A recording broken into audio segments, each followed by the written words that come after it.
Hi, you're watching Reddit Confessions. Grab a drink, turn off the lights. This one's going to hurt in ways you didn't expect. The walls in our house were never that thick. You'd think after living there for 11 years, I would have remembered that.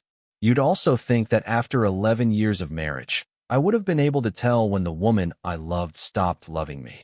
But here's the thing about slow heartbreak. You don't hear it happen until it's already shattered.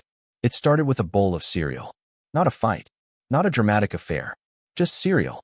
I was in the kitchen, pouring the last of the milk into my chipped blue bowl, when I heard Ruth's voice coming from the upstairs hallway. She was on the phone. I wasn't trying to eavesdrop. I just stood there, frozen, holding a spoon, listening to the world tilt off its axis. "I honestly can't take it anymore," she said, voice tight with frustration. "I feel like I'm married to a doormat. He just exists. That's it. There's no spark. No edge. I walk into the room and he lights up like a puppy. And it makes me feel trapped. Trapped. That word felt like a slap. It echoed down the stairs and lodged itself into the cereal like poison. She wasn't yelling. She wasn't crying. She was just tired. Exhausted from pretending, maybe. Or maybe not pretending at all. Maybe the real pretending had been mine, believing we were okay. She kept going. "He doesn't do anything wrong. That's the problem. He's kind. He listens. He remembers my appointments. But it's like being loved by a shadow. Nothing to hold. Nothing to fight against. Just this dull weight that keeps following me." I didn't finish the cereal. I didn't even move. She didn't know I was there, that I'd heard every word. So I left the house through the side door, like a coward. Like an echo. I didn't pack a bag. I didn't take my laptop. I didn't even grab my phone charger. I just drove. I didn't have a destination. All I knew was I needed to disappear, not out of spite. Not even for revenge. I just wanted to give her what she said she needed. Space. A week has passed. I've been sleeping in my car, parked behind an old diner where no one asks questions. I wash up in gas station bathrooms. I eat quietly. I think too loudly. And every morning, I check my phone. She hasn't called. Not once. Not even a single message. But yesterday someone else did. And what they told me made everything worse. Much worse. I'll tell you in part 2. But for now, if you've ever been told that your love feels like a burden, I see you. You're not alone. Even if you feel like a shadow. The message came at 3:16 a.m., a time when the world is so quiet that even your heartbeat feels too loud. I had just woken up, again, from a restless half-sleep in the back seat of my car, limbs aching, neck stiff from the awkward position against the seatbelt buckle. The kind of sleep that feels more like drowning with your eyes closed. The notification lit up my cracked phone screen. One new text. From an unknown number. It read, "I don't know where you are, Curtis, but she's already moved on. Thought you should know." That was it. No name. No context. No punctuation. I stared at it for maybe 5 full minutes, waiting for a follow-up that never came. My fingers hovered over the keyboard. But what would I even say? Who is this? Why are you telling me?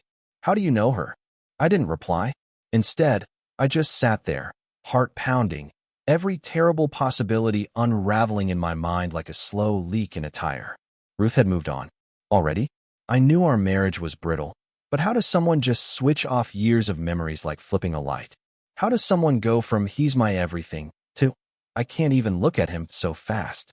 I thought back to the last real conversation we'd had before I disappeared. It was about laundry.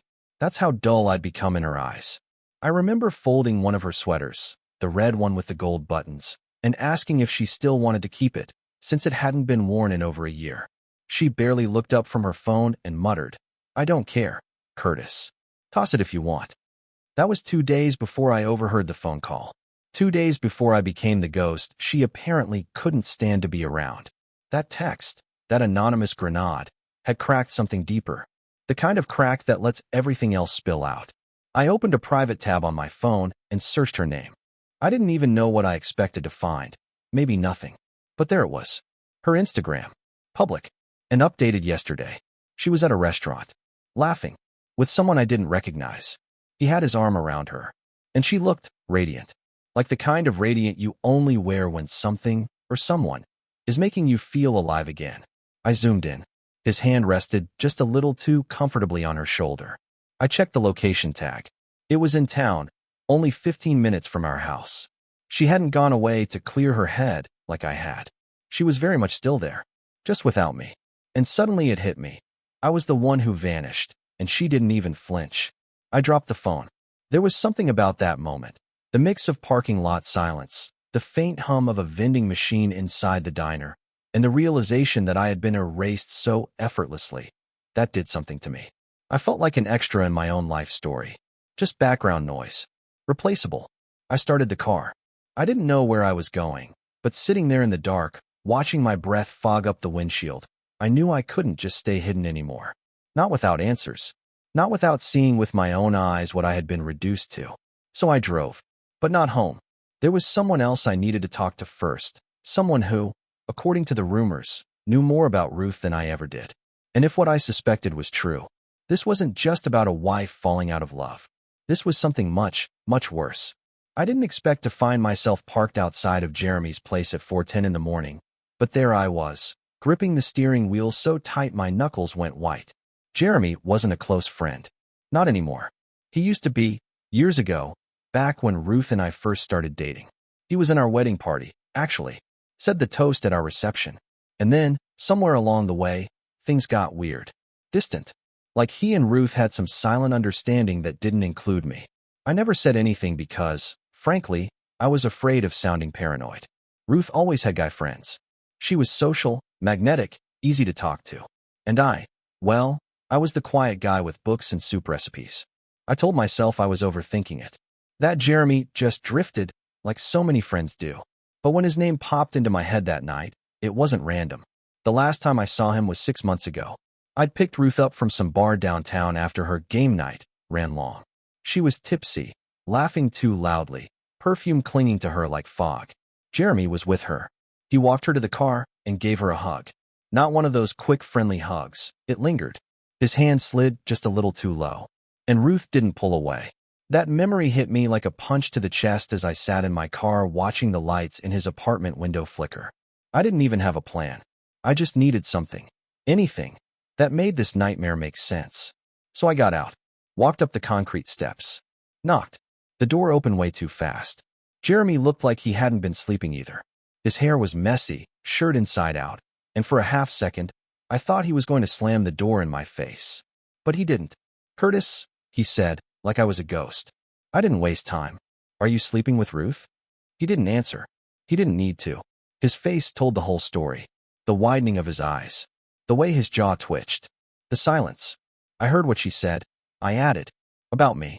About feeling trapped. And then I got a message. And I saw the photo. He stepped back. I didn't plan this, man. I swear. "Then what did you plan, Jeremy?" My voice cracked. "Was this just fun for you? Steal the sad guy's wife while he's out buying almond milk?" He looked down, ashamed, and for a second I thought he might cry. "She came to me," he muttered. "Last year. Said she felt invisible. Said you never looked at her like a woman anymore. That you were more like a roommate than a husband." I nearly laughed. Not because it was funny, because it was absurd. Me? I did everything I could to show Ruth she mattered. I brought her tea at midnight during her deadlines. I kept track of her favorite songs, her migraines, her moods. I told her I loved her every single day. "You know I loved her," I said quietly. "I know," he whispered. I turned to leave. There was nothing else to say. No dramatic fight. No yelling. Just that hollow pit of realization that everything I'd feared was true. That I had been made small, erased, while the people closest to me played house behind my back. Back in the car, I sat in silence for a long time. The sky had started to turn blue at the edges. Morning was creeping in. The city would wake up soon. People would walk dogs, grab coffee, kiss their spouses goodbye. And somewhere in that morning, Ruth would probably text Jeremy. Maybe they'd meet for breakfast. Maybe they'd laugh about me. But here's the thing. I hadn't told Ruth I was back in town. And I hadn't told her that I saw everything. Not yet. I wasn't ready to disappear completely. Not before I reminded her exactly who I was. And what she threw away. By the time I pulled away from Jeremy's apartment, I felt like I'd aged 20 years in a single night. There was a pressure in my chest that wouldn't go away. Not grief exactly, not rage either. It was something duller, heavier. Like being submerged under cold water. You can see everything happening above you, but you're too numb to move. Too slow to react. The sun was rising as I drove back toward the outskirts of town, but it didn't feel like morning. It felt like a lie. Like time kept moving even though my entire life had just imploded. I stopped at a 24-hour diner near the edge of the highway. Not because I was hungry, but because I didn't know where else to go. My hands were shaking, and I needed a place to sit that wasn't my car.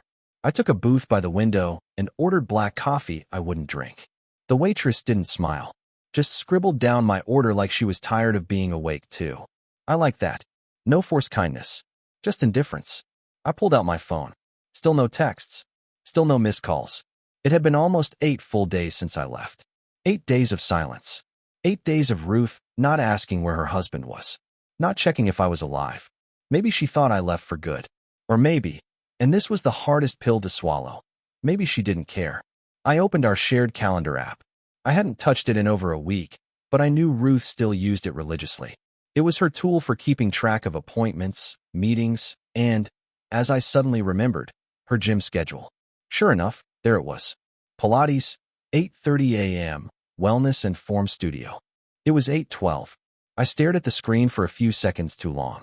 Then, without even thinking, I got up, tossed a crumpled 5 on the table, and walked out. 15 minutes later, I was parked across the street from the studio, engine off, watching people walk in through the glass doors with rolled mats and smoothie bottles. And then, like a perfectly timed nightmare, Ruth stepped out of a white SUV wearing leggings and a zip-up hoodie, hair pulled back like she used to when we'd go hiking. I felt my throat tighten. She didn't look sad. She didn't look guilty. She looked free. But I wasn't here to follow her. I wasn't here to spy like some jealous ex. I was here for something else. Something final. In the passenger seat beside me was a sealed envelope, one I had written at 2 a.m., just before I left Jeremy's place. Inside it was a single letter, 4 pages long, not full of begging or tears, not accusations or cruelty, just the truth. My truth. What I heard. What I saw. And most importantly, what I realized. That loving someone isn't enough when they stop loving you back. I waited until she went inside, then drove to our house. Pulling into the driveway felt like slipping into a dream I no longer belonged in. The grass was slightly overgrown. The porch light still flickered. Nothing had changed, which made everything worse. I had a spare key in my glove compartment. Still worked. The house smelled like citrus cleaner and lavender, the way it always did when Ruth was trying to distract herself from something. I walked through the living room slowly, like it wasn't mine anymore. Photos still hung on the wall, us smiling in places we never visited again. A wedding frame. A beach day. That dumb shot of us holding matching mugs like we were in a toothpaste commercial. I walked to the kitchen, taped the envelope to the fridge with a magnet shaped like a cat, her favorite. Then I stood there for a moment, taking one last look at the place I used to call home. I didn't cry. I didn't speak. I just left the way I came. Quiet, invisible, beige. But as I closed the front door behind me, I noticed something odd. The trash bin outside had an empty wine bottle inside it. I leaned closer. It was the exact brand I used to buy her on anniversaries, one that Ruth hated. Said it gave her headaches. I knew because she told me more than once. Swore she'd never drink it again. So why was it there now? Why was my bottle back in my trash? The answer didn't click until I got in the car, stared at my dashboard, and scrolled through Ruth's photos again. And there it was. On the table behind her in that Instagram post, barely visible, but still there, was that same bottle of wine. And 2 glasses. Only one was half full. She wasn't just moving on. She was celebrating. But what exactly was she celebrating? And who was the second glass really for? I didn't go back to the motel that night. I couldn't. Something had shifted in me the moment I saw that bottle in the trash. It wasn't the brand itself, or even the wine. It was the implication. The choice. The detail Ruth once hated now suddenly part of her evenings again. Almost like a relic brought back from a time she wanted to erase. It wasn't nostalgia. It was something more targeted. Symbolic. A quiet, careless act of rewriting what once meant something to me. To us. I sat in my car for hours, the envelope now long gone from my hand and the dashboard glowing soft amber from the streetlight above. I thought about every anniversary. Every time I brought her that wine thinking it was a tradition we both cherished. And all those times she smiled and took a sip, only to later pour it out and complain that her head hurt. I thought she was just being polite, that she was compromising, like I did for her. Now I realized she was enduring me even then. She didn't say anything because it was easier to fake it. just like our marriage. I checked the timestamp on that Instagram photo again. Posted 6:08 p.m. That same bottle. That second glass. The man she was with, still unnamed, still smiling that polished, artificial smile, had a tag hidden in the comments. A private account. But the username was enough at jtownsman82. Jeremy. I felt my heart punch the inside of my ribs. Hard. So she wasn't just cheating emotionally. She wasn't just letting herself drift. This was concrete. Physical. Real. She had been posting smiling photos with him in public while I was sleeping in my car 2 towns away, waiting for her to care. It was in that moment, somewhere between heartbreak and humiliation, that I made a decision. No more waiting. No more wondering what she felt, or whether I mattered. I needed to know everything. Every ugly, hidden thing. And not from Jeremy. Not through blurry screenshots or cryptic texts. I needed to hear it from her mouth. The same mouth that once said, "I do," and now said she couldn't even stand to be near me. But I didn't want to confront her in anger. That would give her the satisfaction of thinking I was lashing out, wounded, desperate. I didn't want Ruth to feel power. I wanted her to feel clarity, the weight of honesty. I wanted her to sit in the same silence I had lived in for 8 days and finally see what she had done. So I waited until morning. At 6:27 a.m., I walked up the porch again, this time holding nothing but my phone, a cup of lukewarm gas station coffee, and a single envelope, a second one, different from the first. And it was not a letter, but a photograph, one of the few we had never framed. It was taken by a stranger on a hiking trail in Vermont during our 3rd year of marriage. In it, Ruth's eyes were closed, leaning into me mid-laugh, and I, for once, wasn't looking at the camera. I was looking at her like she was the only thing holding the world together. She once told me that was the first time she believed in love. I slid the envelope through the mail slot and walked away. I didn't wait for her to wake up. I didn't stand across the street and watch for a reaction. I just got in the car and drove. Again. Only this time, I knew exactly where I was going. There was one person left in this mess I hadn't spoken to yet. Someone who had been watching the unraveling from a distance, quietly. Ruth's mother. We were never close, but she respected me. Maybe even liked me. And more than that, she knew her daughter better than anyone. If anyone could tell me when Ruth started changing, it was her. And deep down, I hoped, begged, that she might say something I hadn't expected to hear in a long time. "I'm sorry." But what she actually said when she opened the door stopped me cold. "You should have come sooner, Curtis," she whispered. I didn't think she'd go this far. "What do you mean?" I asked, suddenly aware that my voice was shaking. She opened the door wider and stepped aside. "You need to see something."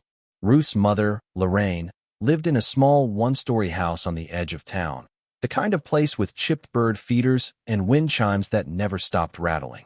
I hadn't been there in almost 2 years.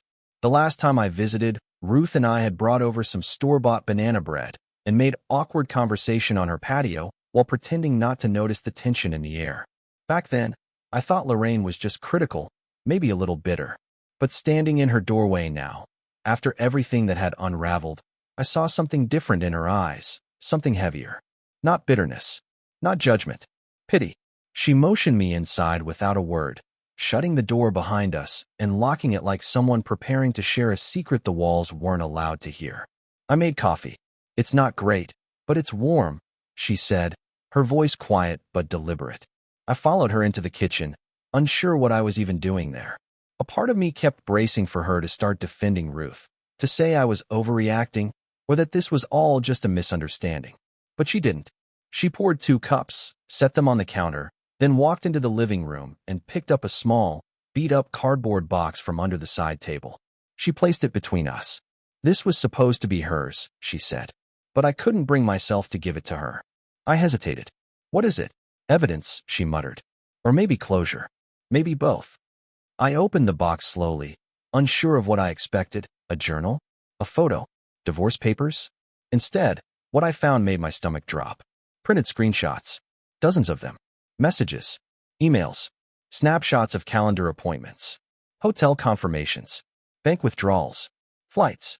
Photos, not just the one I had seen online, but dozens more, all taken from a second Instagram account Ruth had clearly created under a different name.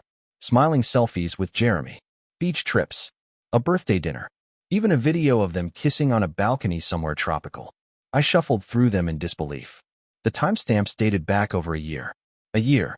She had been cheating for over a year, long before the night I heard her say she couldn't stand me, long before I vanished, long before she pretended our marriage was just fizzling out on its own. This wasn't a mistake. This wasn't confusion or misplaced passion. This was deliberate. Ruth hadn't just left me emotionally. She'd been crafting a second life, one that excluded me entirely. I found all of that by accident, Lorraine said, sitting down across from me.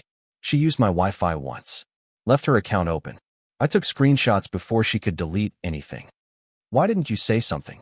I asked, my voice cracking. Because I was scared. And ashamed. She's my daughter, Curtis. I kept hoping she'd stop. That she'd come to her senses. But she didn't. She got bolder. And then she started talking about how she wanted out. But not just out, clean. She said she didn't want to be the bad guy. I blinked at her. Clean. Lorraine nodded. She wanted you to be the one to walk away. To vanish. That way, she could be the grieving, confused wife. So when you left, when you didn't call, I realized she was getting exactly what she wanted. I felt like I couldn't breathe. My ears were ringing. All of it made sense now.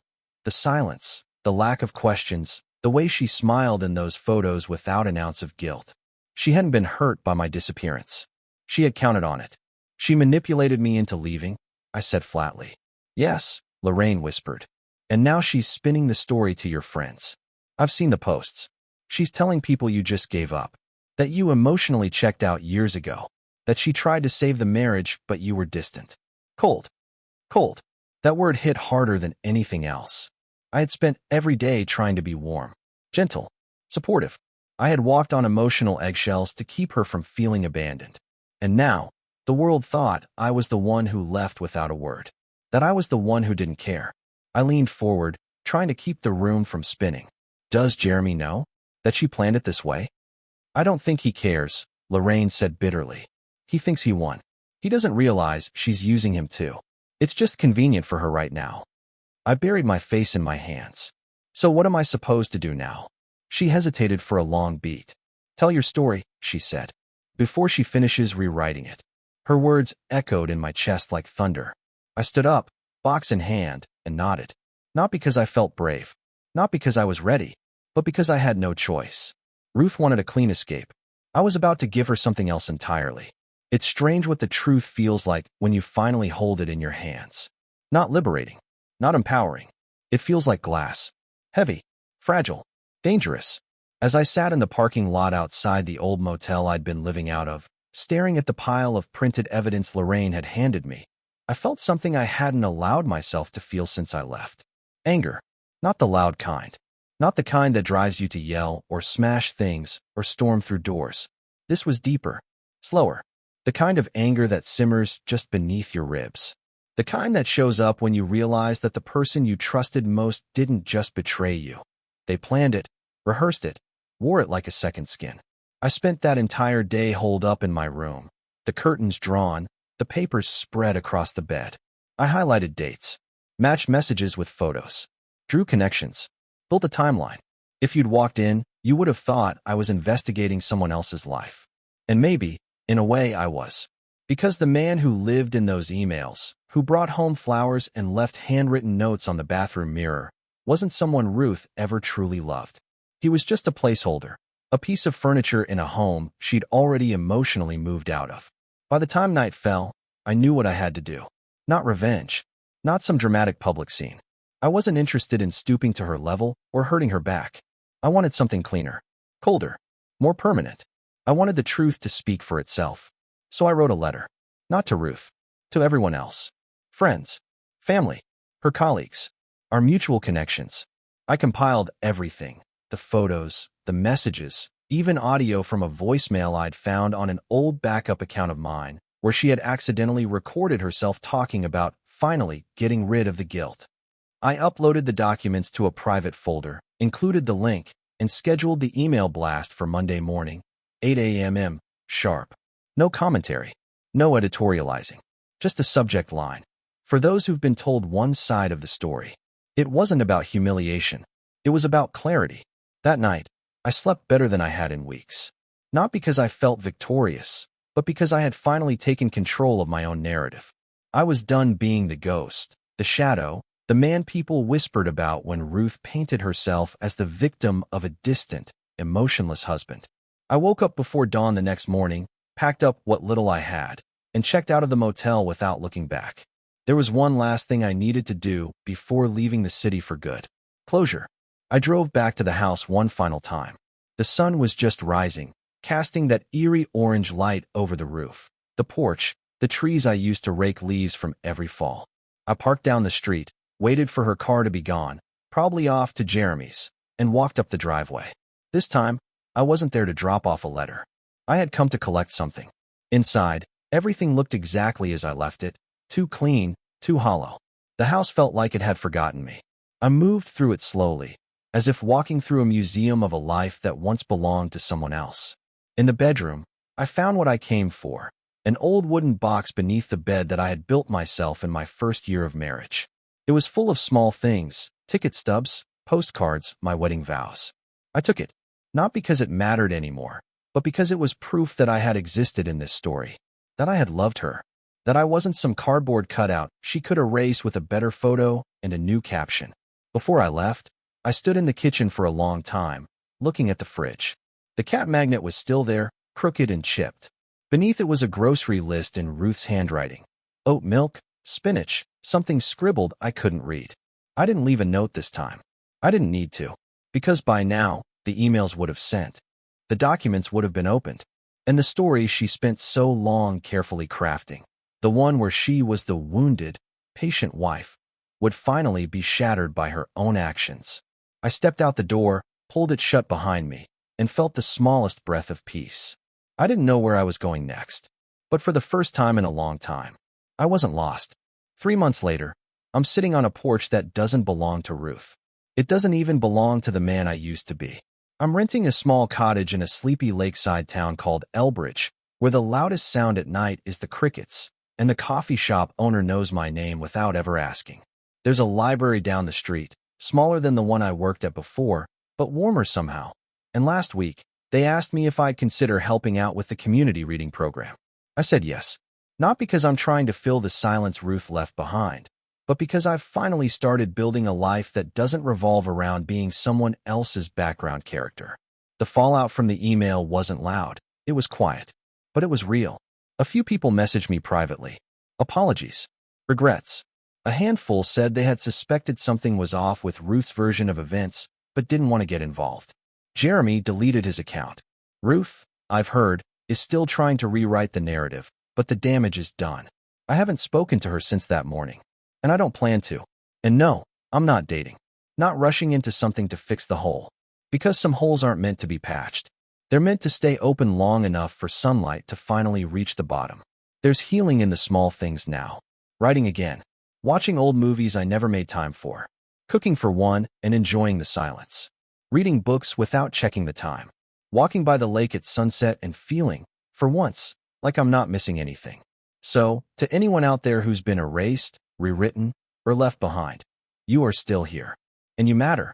And one day, the version of you that someone else couldn't see will become the exact version that someone else wishes they'd found sooner. Thank you for listening to my story. This has been Reddit Confessions, where every story is real, raw, and unfiltered, and every voice deserves to be heard. If you've ever gone through something similar, or if a part of this story reminded you of someone you know, I'd love to hear from you. Drop a comment below and share a moment, surprising, heartbreaking, or even healing, that changed how you saw someone you once loved. You're not alone here. See you in the next story.